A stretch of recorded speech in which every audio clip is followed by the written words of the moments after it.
And welcome back into a brand new episode of Tribal Council Chat, the flagship show of the Reality Realm Podcast Network. As always, we are your hosts. My name is Bruce Heller, And my name's Brett Parnell. and let's dive in. So, episode 4 of Survivor 48. What are your thoughts? Yeah. Always one of the best episodes of every season that production puts it in. Tribe swap. Let's go. Mm-hmm. This is where we find out the good players from the average players. From the bad players. Well, that too, but I mean, at this point, we already knew that Banu or Zay Knight weren't going nowhere.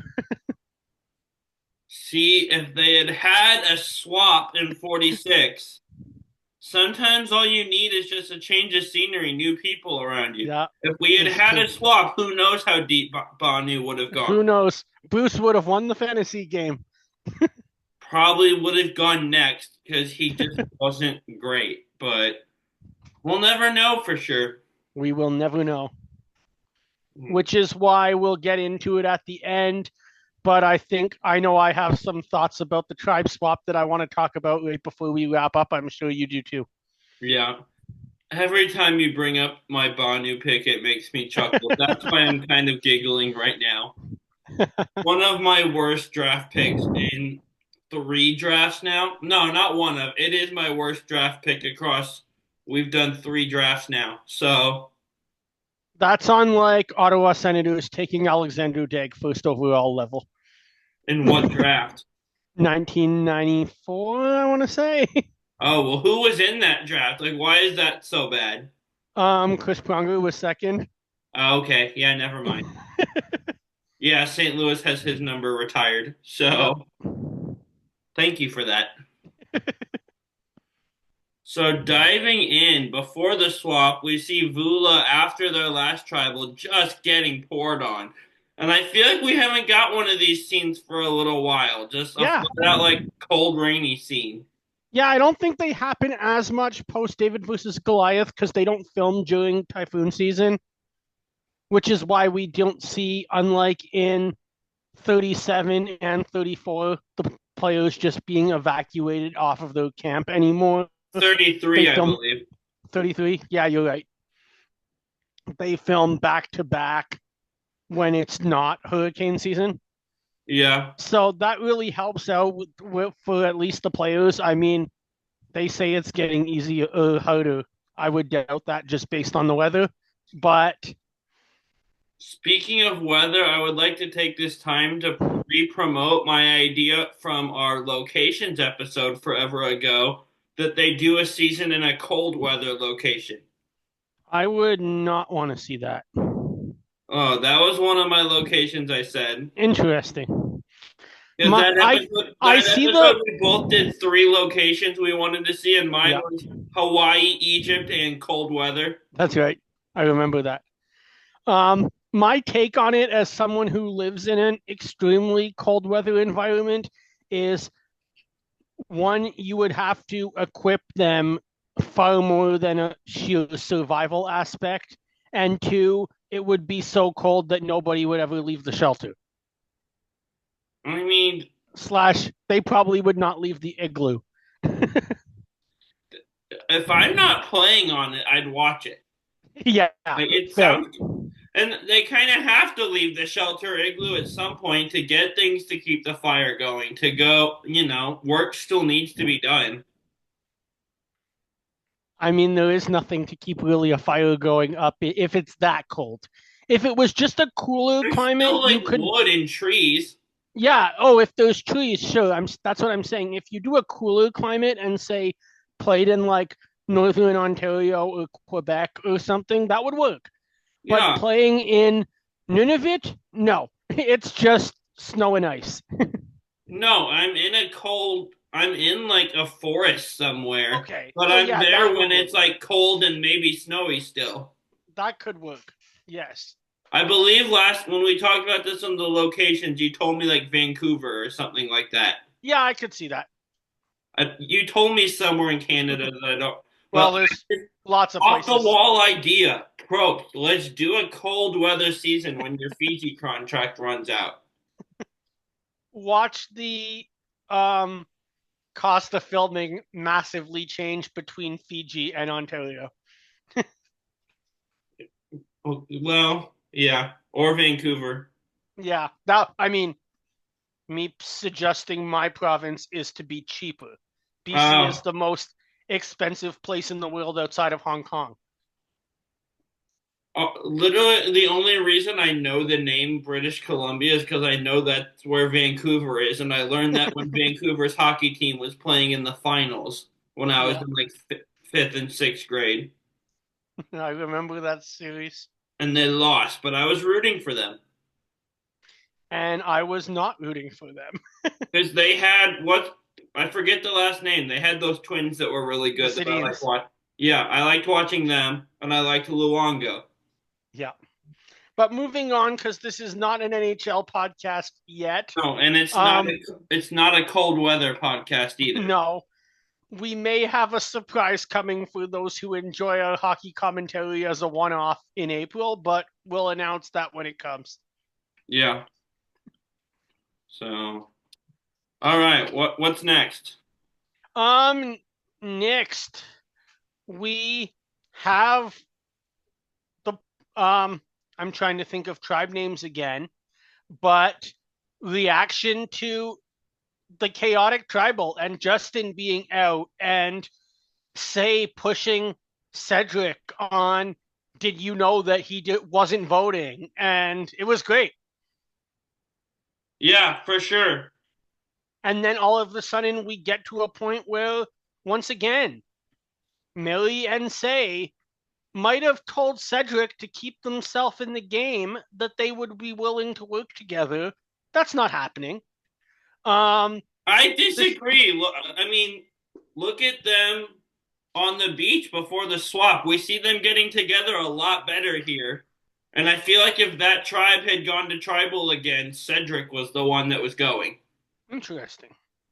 Because the two of them all of a sudden seem to be getting a lot better. They said, when do we stop working against each other and start working together? And they're like, Yeah, we can do that now. we'll see if it come merge if it lasts at all. Yeah. I'm gonna bet on no, but who knows? What did you think of the opening before we get to the actual swap? I thought it was fun. I That was kind of my note was Say and Mary were bonding and seemed to want to work together was my major note from that first scene. Yeah, I saw the same thing. I just don't buy it. Fair enough. All right, so then we move into the swap, and this is a pretty simple swap. Players just have to grab a buff off of the tray, and whichever color it is which tribe they're going to. Note the one thing that I was a bit surprised by is the actual number of tribes stayed the exact same. They didn't swap into two or swap into four or have it like they've done before. They swapped from three tribes to three tribes of the exact same colors. I was expecting that, honestly. Mm, New era, we've never seen a situation pre-merge where it wasn't three tribes, and even the only other time we've had a swap in that's the 45, we kept the same three tribes and yeah. name. That's why I didn't know what was going to happen, is because we rarely ever get a swap anymore to begin with. Yeah, So it gives them the opportunity in future seasons, 50 maybe, to just screw around with it and do whatever they want, because it's not like anybody's expecting a certain format to lay out other than it seems rewards. That's the only predictable thing in the new era. yeah, I would agree with that.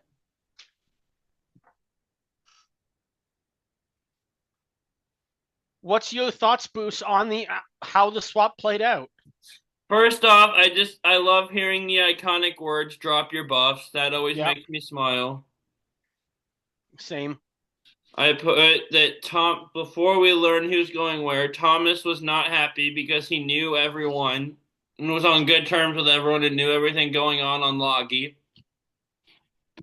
Very true. And that's part of Survivor is you gotta be able to restart at any moment and expect the unexpected and be able to build a new relationship when it counts without burning any old relationships. And that's why I know I've said this before when we talked about Micro, but like why I consider Poverty to be the greatest player of all time is being able to both keep that bond with Amanda and Suri, build one with Natalie and Alexis, and bring them all together on one beach.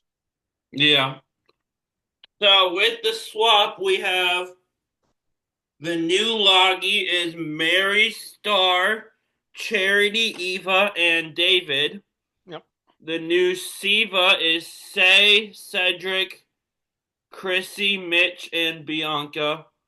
And the new Vula was Shaheen, Thomas, Joe, Camilla, and Kyle. And that seems like a fairly even shakeout here. I was kind of happy. Yeah, pretty even shakeout. I mean, I guess the one notable pair that well, not pair, but just like power group is that the California girls are all still together. Yeah, But then we also get some emotional breaks, and we see, for example, like Joe and Eva are now side by side, and Joe is right away reassuring Eva that I'll see you at the merge. It's gonna be okay. yeah. And Say and Cedric are still together, which Yep. we will talk about when we get to Siva's camp, but those two are definitely don't seem to be working together. No. And Mitch and Charity have broken up. Mitch and Charity have broken up. Bianca is on her own. She's Yep. the only original Logie on her tribe.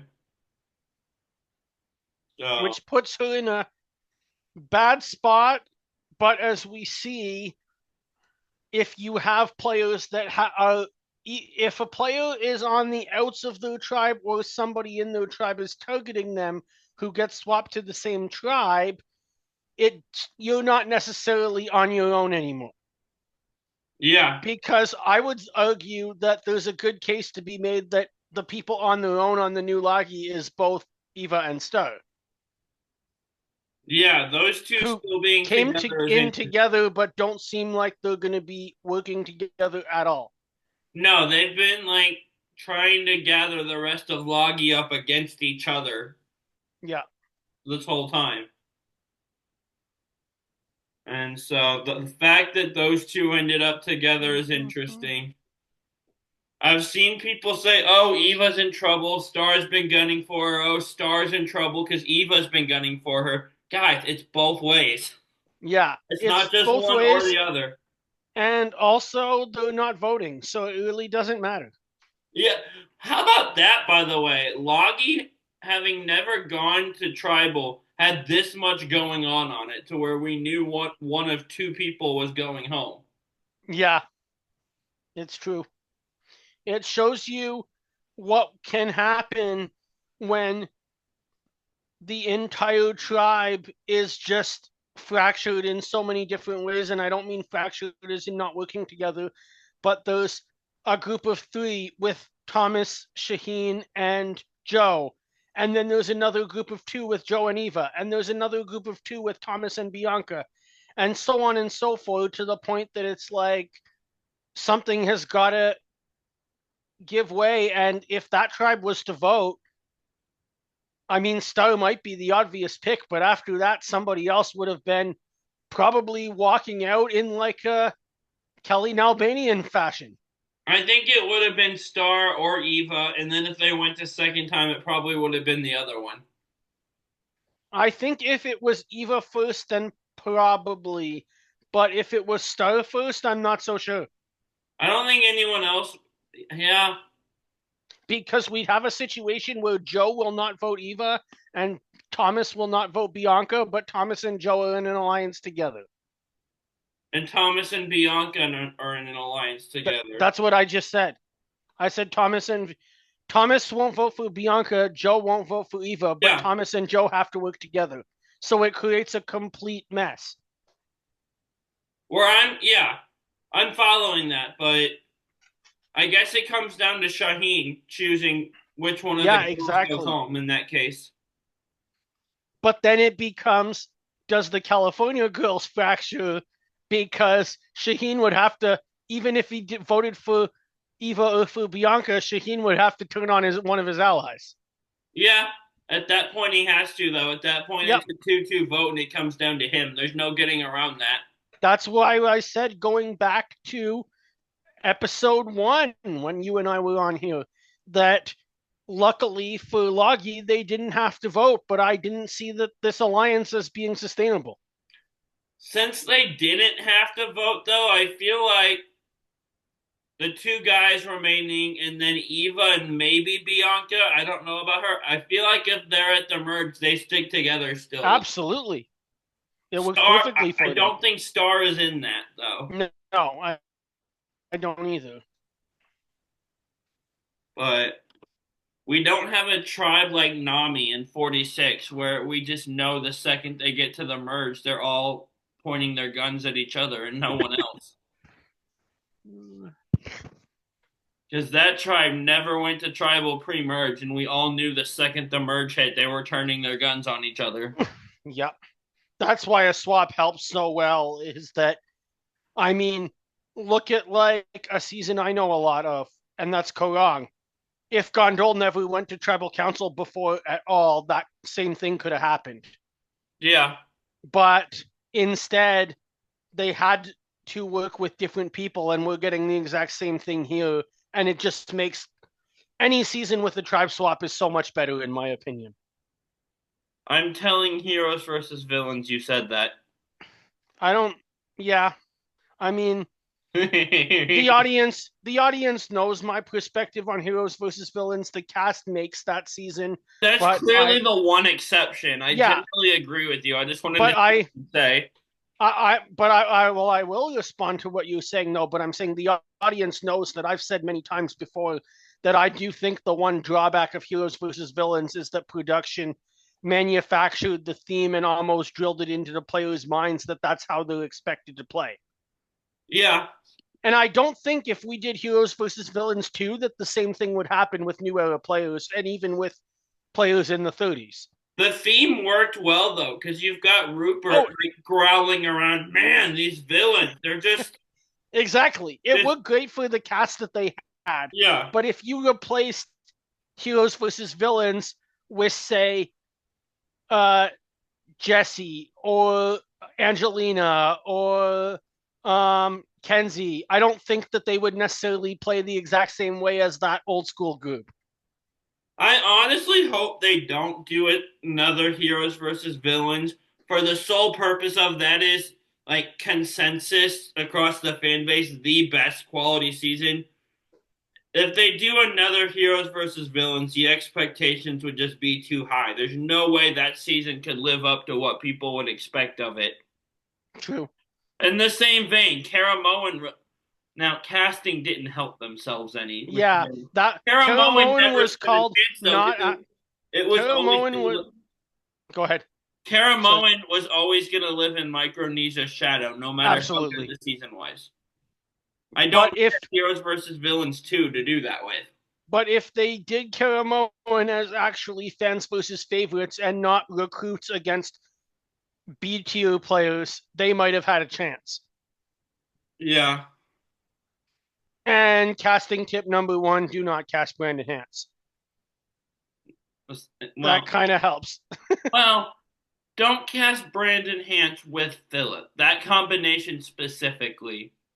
Just don't cast anyone named Hance. Brandon wasn't near as bad on his first season as he was on Kara Moen. Like he wasn't great, but he wasn't like dumping out the food and having a meltdown at a challenge. Philip brought out that extra bit in him. So we go to Loggy after the swap, and Eva's talking about how, and I thought this was interesting because the new Loggy is 4 girls and David. Yeah. And Eva's talking about how she's not used to really being around a lot of girls from playing on these guys' hockey teams we've talked about. Yeah. And then immediately after that confessional, we see her and David hitting it off. Yeah. And they clearly have a lot in common, so that alliance was surely going to happen, but it was funny to see how it played out. And David's honestly in a really good position here. He Yeah, seems he to be is. on good terms with all four of these girls. Absolutely. Unlike, say, Blood versus Water, I believe, we got a situation where Vetus was on a tribe with all girls, Yeah. and it was just instantly, yeah, you're gone. I don't think David would be gone if they went to tribal. No, I don't think so either. Either Eva or Star is. They've kind of, and that's my Yeah. next note here is as soon as Star leaves, Eva completely offers up Star to the rest of the tribe as a possible vote out. And Which I'm I kind of, can't blame her for doing because Star was targeting Eva the entire time. yeah, the whole pre-swap, they were targeting each other pretty evenly. Exactly. I'm I'm sure tor- Star would have done the same thing if Eva left first. I'm torn on how I would feel about this if I was one of the other players. Because on one hand, like this, like she's easy to work with. This gives us a target if we go to tribal. But at the Yeah. same time, I might be sketched out a little bit that she's so willing to turn on one of her tribe mates so quickly. If it's me, this area between swap and merge is that delicate time of the game where only one thing matters, and that's get to merge. Yeah, And if it's not me, the tribe has spoken. It's time for you to go. yeah. So, yeah, I kind of would have mixed feelings on that if I was a player, but I'm a fan and Eva's one of my favorites. So I want her to stay forever now, especially after the Well, not results of forever. this It's episode. 26 days. What? Yeah. I said not forever. It's only 26 days. No. We're just going to keep the winner of the season on until they get voted out eventually. So they automatically, if you win, you're on the next season. And then if you win And that season, you're still on. and if they win and they're on the next season, they'll vote them out on day 13 just so that way the internet doesn't complain. Wonder how many seasons that concept would have to go before fans started accusing production of rigging it for the person. Yeah. Seriously. But yeah. Or just bring Philip on and keep bringing him back until he wins. Oh God. Please no. I don't need Yeah. more Philip. Please no. Fun to joke about though. Philip, come on our show. But we go to Siva and Chrissy and Mitch are the only original Sivas on New Siva. Yeah. Which is interesting because Chrissy says they didn't talk game once in the 7 days they've been on the same beach. Which I mean makes sense to an extent.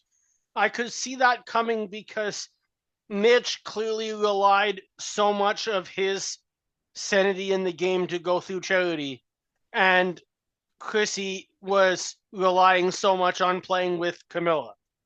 Yeah, So they're just on complete opposites. Well, I'm sure they're cordial. I'm sure they can work together.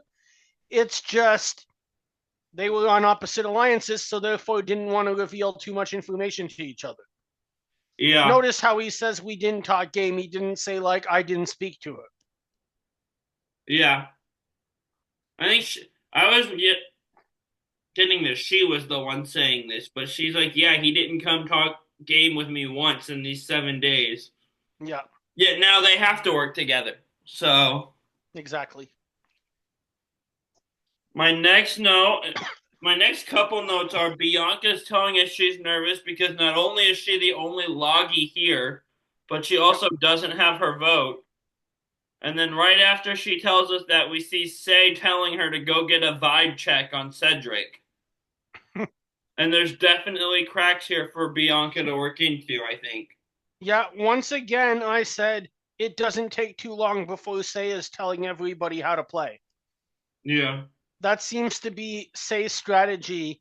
And it's either going to do one of two things. It's going to not work and it's going to get you voted out before the merge, or right after the merge, or it's going to work and you're going to be that new era Survivor Classic called the Zero Vote Finalist.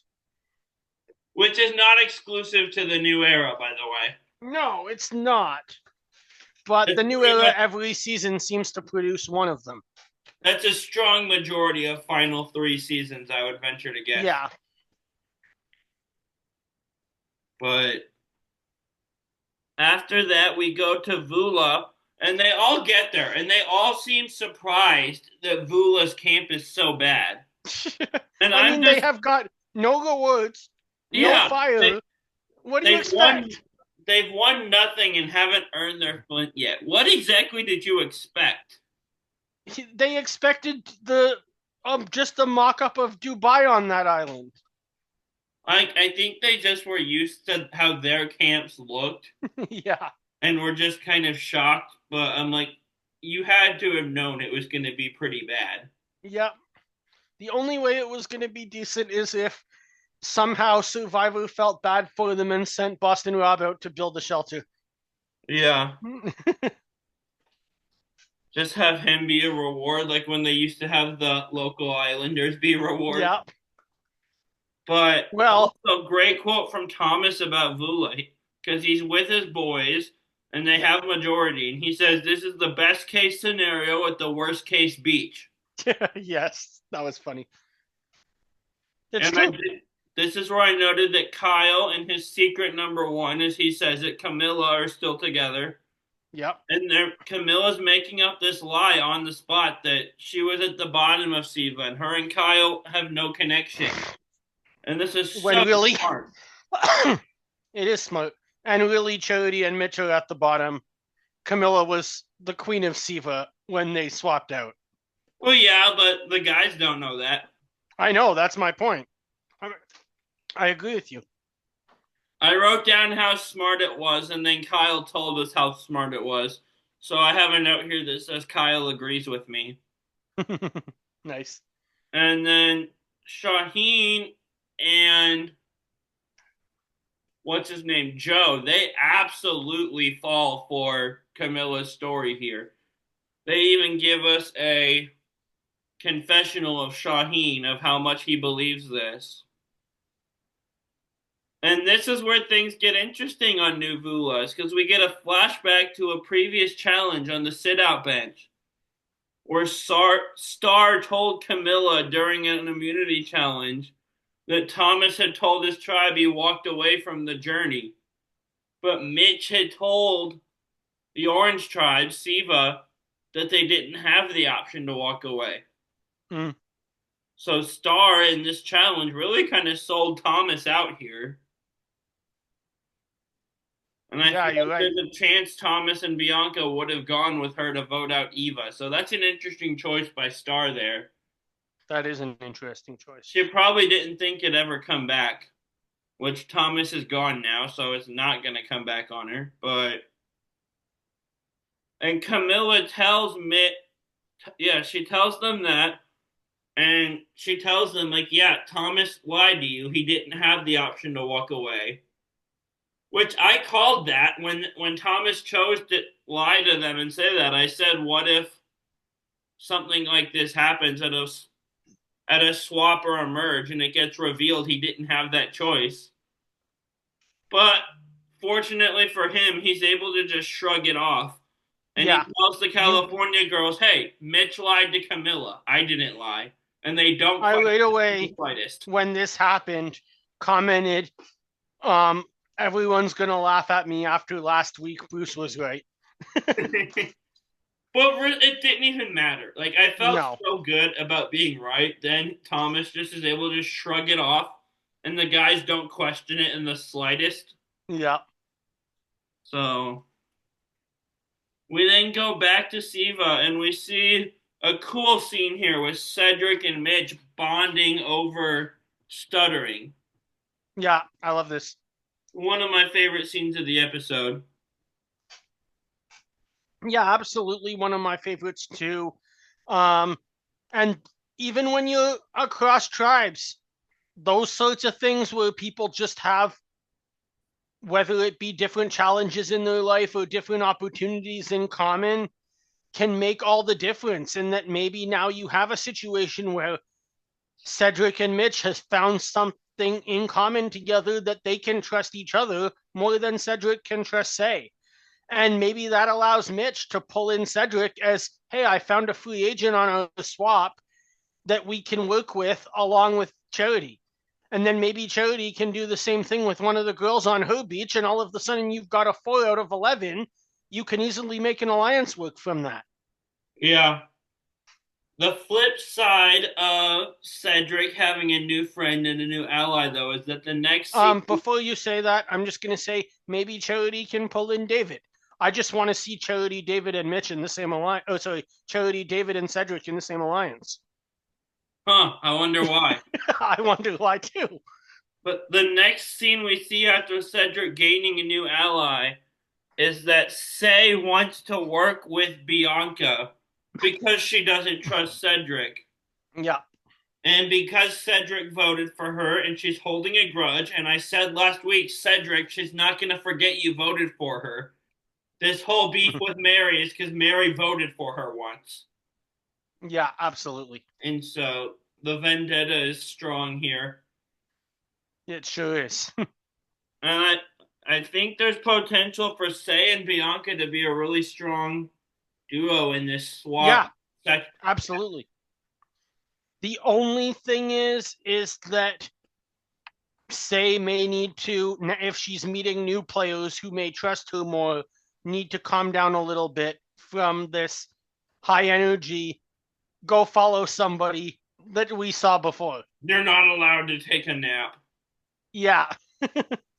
Which honestly, I probably would have just not said anything and went right back to the shelter and laid down. What are you gonna do? Yeah, exactly. And you lost track of her anyway while you were fussing. Yeah. I do kind of like Say though. Like Oh yeah. So she's do I. been playing way too hard so far, but she's kind of likable. She's kind of fun. Oh, she is. Not one of my favorites, but not she. But yeah. And so going back to New Logie, David feels at home being surrounded by women, and he's just absolutely chilling, like I said. And he tells Eva that Charity would have been gone if Siva had gone to tribal, Yeah. which is interesting. Yeah, that is interesting. Um, who knows? I mean, you have to lose a challenge in order to be actually going forward and seeing how the game would play out, but it's probably the most likely situation. So who knows what would have happened? Yeah. And so we move to the immunity challenge, and we have rewards. We have a big, huge, giant tray of fruit and a little small tray of fruit for first and second place. Yep. And the way this works is you have to carry, get these sandbags that are heavy off of a large wooden cube, and you then unearth that cube and roll it to a spot where you get these bags of keys that unlock small sandbags. And you throw these through a target, through a little rectangle, and onto a barrel. Then you dig up a giant puzzle piece and assemble the giant puzzle. Yep. And Vula still loses somehow. I mean, hey, if you're living with no flint and no water and no heat, it's bound to happen. These people have had all those things for the whole game except for one day at this point, though. Yeah, and that's usually enough. No, they don't get that excuse yet. Give it a few days. The tribe is just meant to lose no matter who's on it. When they lose again, we'll both be right. Quit being logical. They're clearly just cursed for some reason. Very true. And back at Vula camp, they admit they made a mistake and that they should have had Camilla on the puzzle. Yeah. And at this point, I wrote down, as much as I love Kyle, it seems like the options are Camilla going or him and Camilla try to send Thomas home. And I'd rather lose Kyle than either Thomas or Camilla, was my thought at this point. But sometimes in the new era, there's more objects in the jungle, whether we want to lose players or not. Yeah. Well, this one we the reason we lost Thomas wasn't even a new era twist. It's just an immunity idol. I That's know. nothing special. I'm just saying they're all over the place. Yeah. Are they though? It's still one per tribe and one at merge. It's Yeah, the same it's always been. The journeys add more, but there's not any more in the woods. that makes sense.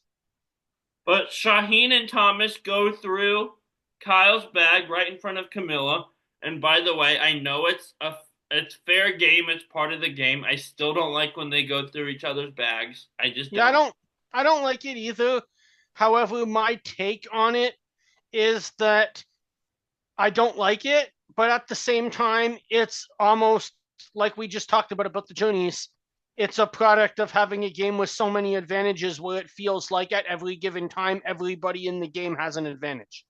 But yeah, I don't feel like you can blame new era advantage overload on No, I'm not it saying just doesn't new have to era. be I'm that. just saying it's a product of potentially half the cast having an advantage going into tribal. I mean, yeah. Doesn't matter what era it is or what season. It But happened in 34. yeah, Probably the most famous example of that. yeah. Shaheen and Thomas, they go through Kyle's bag, though they don't find the idol. We Yep. later learn that the idol was inside of that bag. It was just in a shoe. Oh, really? I did not know that. Yeah, it was Kyle's idol was in his shoe, and the shoe was in the bag. Wow. So I actually did listen to an exit interview for once, and I heard Thomas talking about that. Wow. I think Kyle mentions it in the episode too that the idol was in his shoe. Oh, I totally missed it. It just didn't click to me until the exit interview that the shoe was in the bag because Thomas was saying he has a list of like bag checking instructions for Shaheen now, Makes sense. like jokingly. He should not apply for a TSA bag checking job with the skills he displayed in this episode. No. So Kyle says he thinks Shaheen is sneaky, but they don't know what Thomas has, and that's just as scary. So they're trying to figure out who to send home. I unfortunately am rooting for them to pick Shaheen at this point because I'm trying to will my guy Thomas to stay. And so we go to Tribal, and Camilla tells Jeff that she pitched Kyle to the other three because she didn't find a crack in the three loggy guys. And she is just doing such a good job acting and She selling it. is, I mean, after this episode, I know they try to use older people that have kind of have that history. I want to see Camilla play the traitors. They use young people too sometimes. Look No, at I don't mean oh, younger people. I mean like they don't use players from like 1 or 2 seasons ago. Carolyn. Yeah, good point. So maybe it's a possibility. So Jeff so Camilla's talking about how she's underestimated herself more than anyone has. And this is a cool moment because right after that, Jeff flips it on her and asks her to share one thing she's done out here that she's proud of. And I thought that was really cool of him. Yeah, that was. And so we vote. Kyle plays his idol, and I put darn. I feel like Thomas or Camilla goes home now. And he plays it on himself. Yeah, and I really like both of them. Not just Yeah, because so I do I. drafted them. Like I didn't draft Eva. I wanted to. My original three I wanted coming in were Thomas, Eva, Charity. But Well, they were all first round draft picks, so yeah, but that's I didn't say yeah. That's just who I wanted coming in. But and when I regardless, had my fantasy baseball draft last week, I'd like Aaron Judge and Juan Soto and Otani. yeah. It didn't work out. Like I had no way of knowing how people were going to approach this. You know, those baseball players are going to. Yeah. I legitimately thought I had a shot at that. But I like honestly now that we're into this, I'm glad I didn't get Charity. I like Camilla more. Yeah. and I think she's got a better shot to go deeper. We'll see. And I like Joe a lot. So, Yeah. but Kyle plays his idol, and I feel like it's one of my two favorites going home. And Because and at this, even though you guys all thought it was a bad idea, I still really like David this season, yeah, him and his four who I got nipples. in the second round. And because like at this point, Thomas, Eva, Camilla are my top three. Thomas was my favorite. The other two were kind of even. Yeah. Thomas does go home, and here's my exact note that I wrote down. Are you ready? What? Thomas goes home. I hate it here. I'm mad at Kyle's idol now because I like Kyle too much to be mad at him. So I kind of decided to direct my anger at the idol itself. But Thomas goes home. I hate it here was my first two sentences. There's nothing that Thomas could have done either. He played the game perfectly for this vote. No, he could have used to steal a vote and then with two votes voted for one. Okay, true. He had a steal a vote. He just didn't know he was in danger. Yeah, But if but he, I mean, the three guys stayed together in his alliance that he yeah, expected. if they, knowing they didn't, like knowing they weren't sure if he had an idol or not, though, because the Shaheen's bag check was not a very thorough one. He doesn't very clearly has no business working in an airport. But see, you like traveling. I'm talking about airports now. But Yep. I'm about to go to one in 3.5 hours. knowing that they didn't know Next if he week, had an Kevin will idol, be here, by the way. I feel like it wouldn't have been expecting too much for Thomas to use a steal a vote on one of the two, Kyle or Camilla, and then with two votes, put one vote on each of them, and then it's a 1-1 tie. Yeah, absolutely. Well, Kyle used his extra vote. I have to think about this now. Kyle used his extra vote on, so they had three votes on Thomas. So it would depend on whose vote Thomas stole, I guess. Because if Thomas steals Kyle's vote, Kyle can't use his extra. Kyle had the extra vote, or Camilla had the extra vote? Camilla had the extra vote. Okay. Kyle had the idol. So Thomas would have had to use his extra vote, use his steal a vote on the person that had the extra vote, because that prevents them from using the extra vote also. Yeah. But there's still a way I think he could have saved himself with the idol. I'm mapping this out. Thomas steals Camilla's vote and puts an.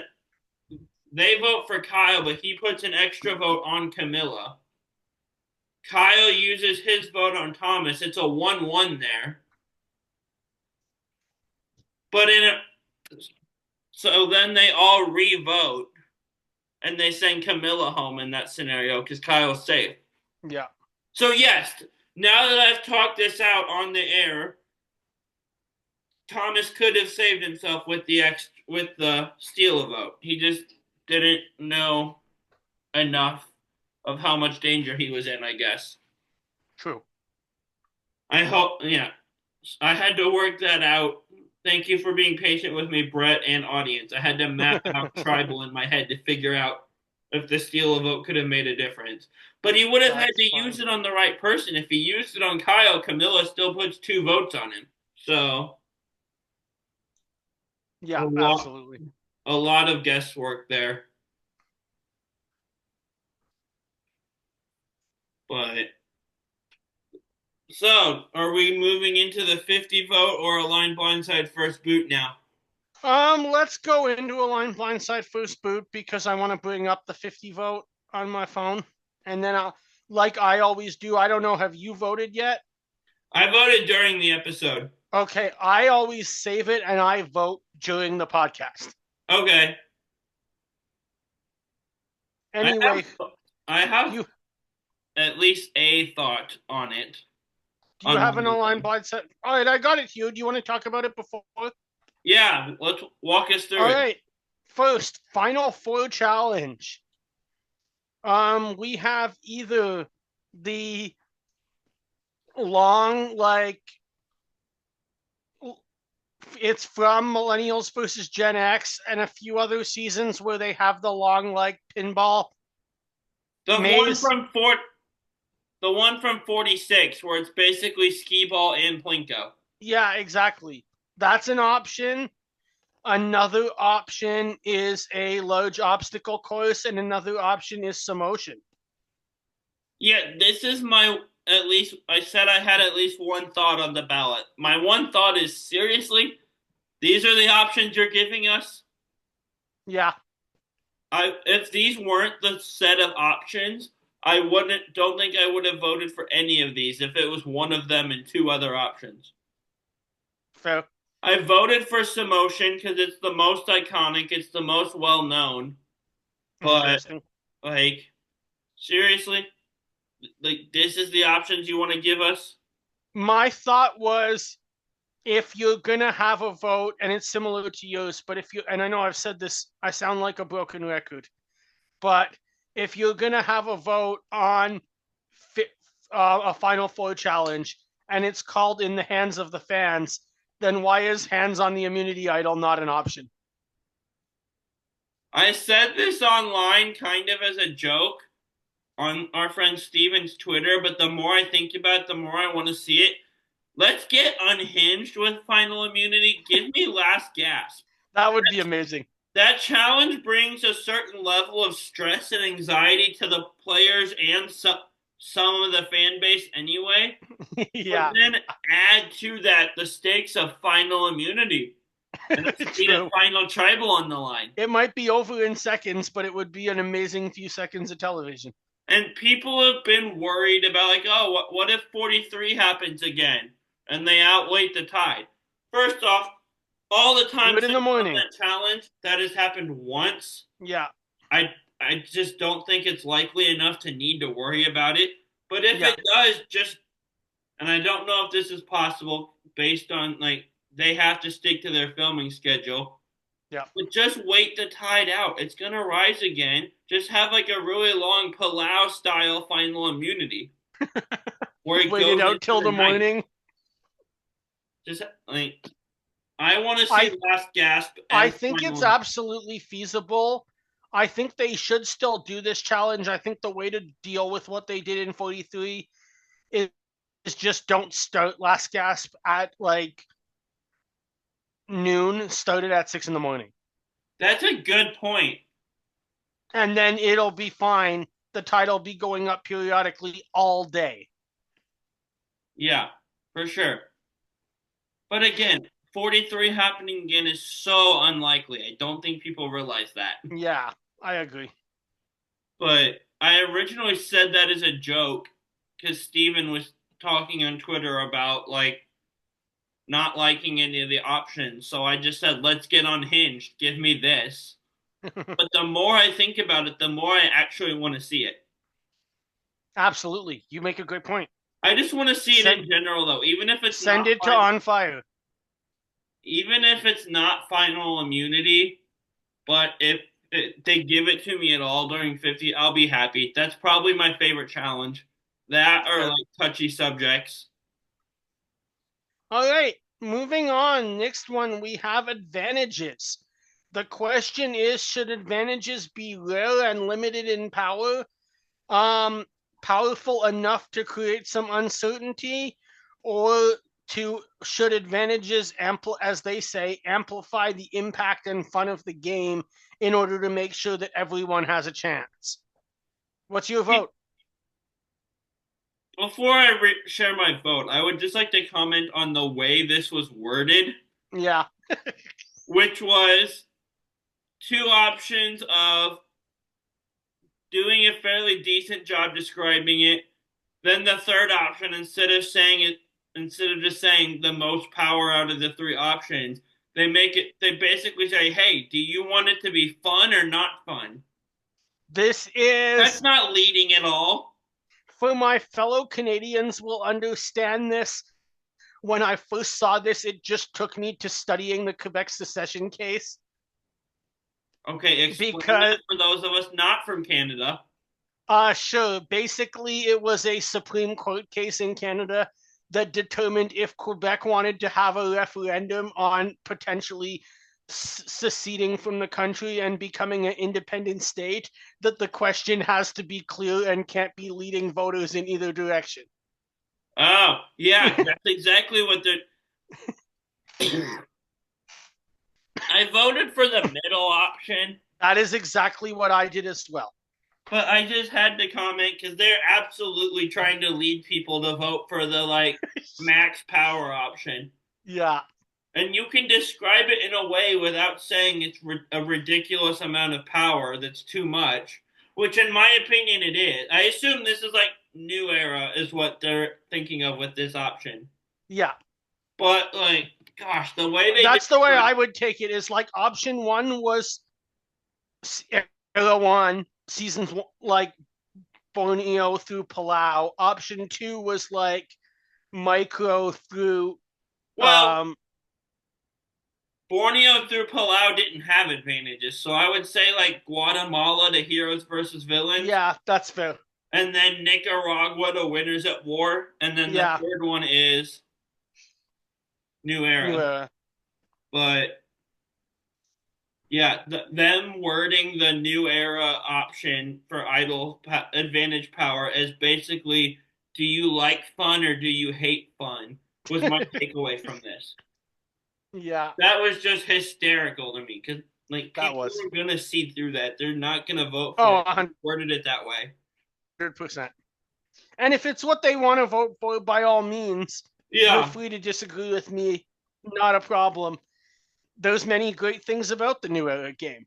But if you're somebody that is was planning on saying there's too many advantages now, no one people aren't going to change their vote. they're not gonna. Yeah, they're not gonna change their mind because you tell them they hate fun if it's not. Yeah.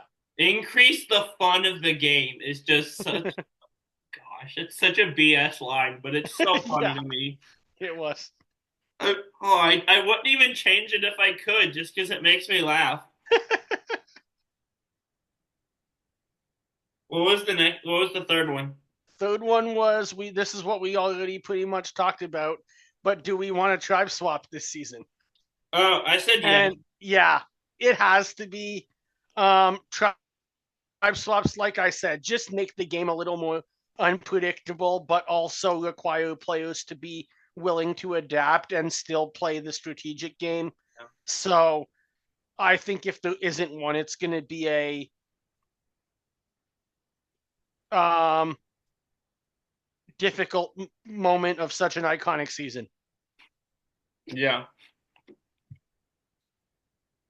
You All heard it right. here first, guys. Brett says that seasons without tribe swaps are bad. I'm telling South Pacific he said that. I mean, I do think South Pacific is not a great season. I just said the next season that I could think of that didn't have Oh, a swap because I said Heroes I'm versus like, Villains earlier. you do realize that I'm not an Aussie fan nor a coach fan. So South Pacific was kind of, other than the fact that, I love um, Sophie though. yes, I was just going to say Sophie made it watchable, but coach's religious cult and Aussie pretending that he's the second coming of Christ was not enjoyable. Sophie's winning game is one of the most interesting ones to me because her biggest resume move was that she didn't make a big. Yeah. But speaking of South Pacific, when we get into Align Blindside First Boot in a minute, I have somebody from South Pacific on my Align Blindside First Boot today. It's very clearly Semhar in her weird little speech before that one challenge, isn't it? No. Steven posted that on Survivor Quotes X on Twitter today. Oh, did he? And I had completely forgotten about that. And that is one of Yeah, that the was bizarre. unhinged things the show has seen. Yeah, I agree. But like that was the most unhinged scene on a season that had Brandon on it. Now again, Brandon. And a season that had Coach. Brandon not clearly as unhinged as he was, nearly as unhinged as he was in his second season.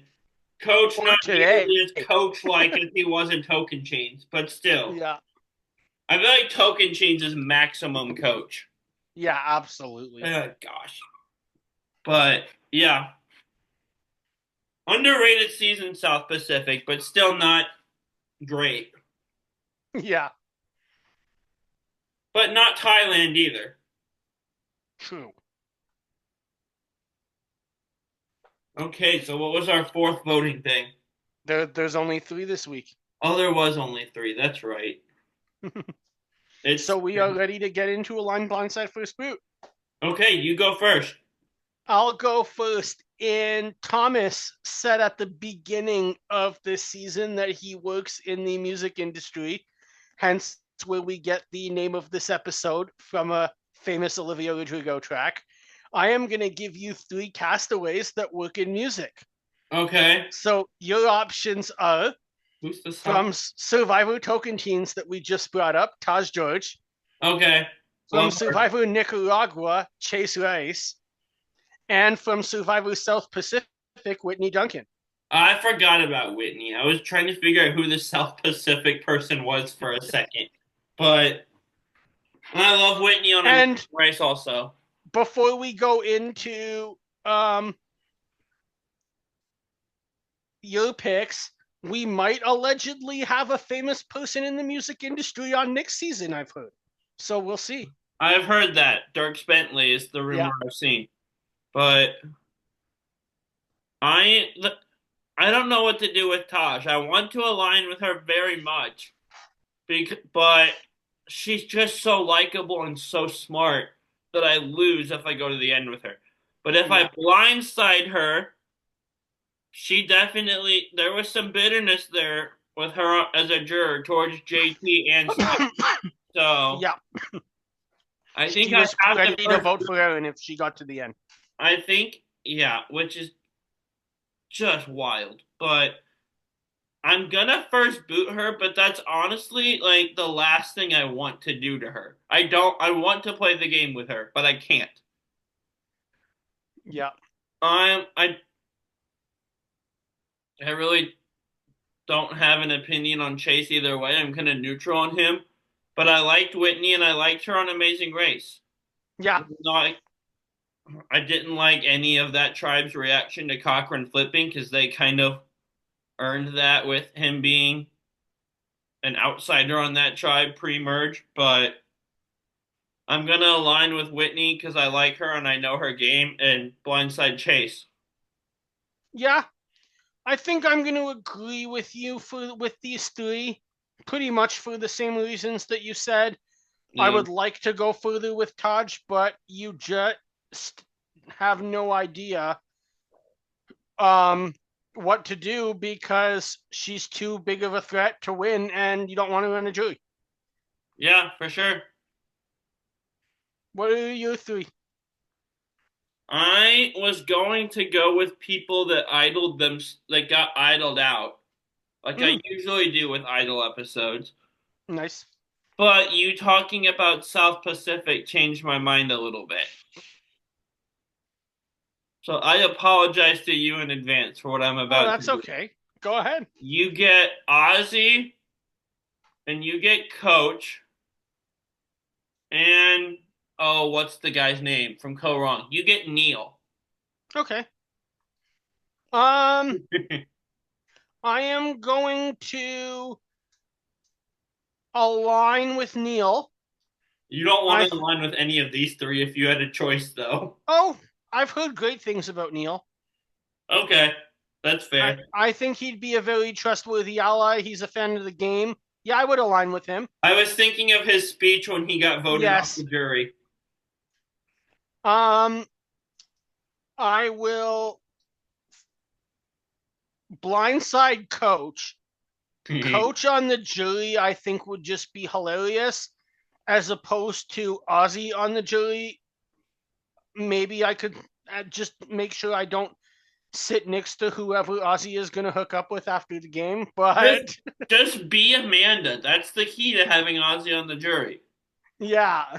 Or be Brad Culpepper and just play the same game But Ozzy tried to play every but time. that's what takes me to back to why I'm gonna first boot him is that Game Changer is tribal and it's like Ozzy only respects Ozzy. And I am not Ozzy and I'm not gonna play Ozzy's game. I would play much more Lucina's game. Is Ozzy the most like self-absorbed player we've gotten on the show? I think so. He's great TV sometimes, don't get me wrong, but Oh yeah. he gets progress. Now we really didn't see a ton of him in Game Changers compared to his first 3 seasons. His first 3 seasons, he gets progressively more cocky and arrogant each time, though. Like he Yeah. was actually likable in Cook Islands. Then Micronesia was okay, not your biggest fan. And then South Pacific was just off the deep end. Yeah. Game Changers, he wasn't as bad, I don't think, though. He wasn't as bad until the very end. Yeah, we didn't see a ton of him, though. No, you're But right. this was fun. This was. Sad Thomas is gone. Any last thoughts before we say farewell? Thanks so much to Kevin for filling in for me next week. I can't wait to listen when I'm sitting back here where I am now. But if I find Jack Sparrow, I'll let you know. And his jar of dirt. Yeah. And with that being said, grab your torches and head back to camp. Bye, everyone. Good night.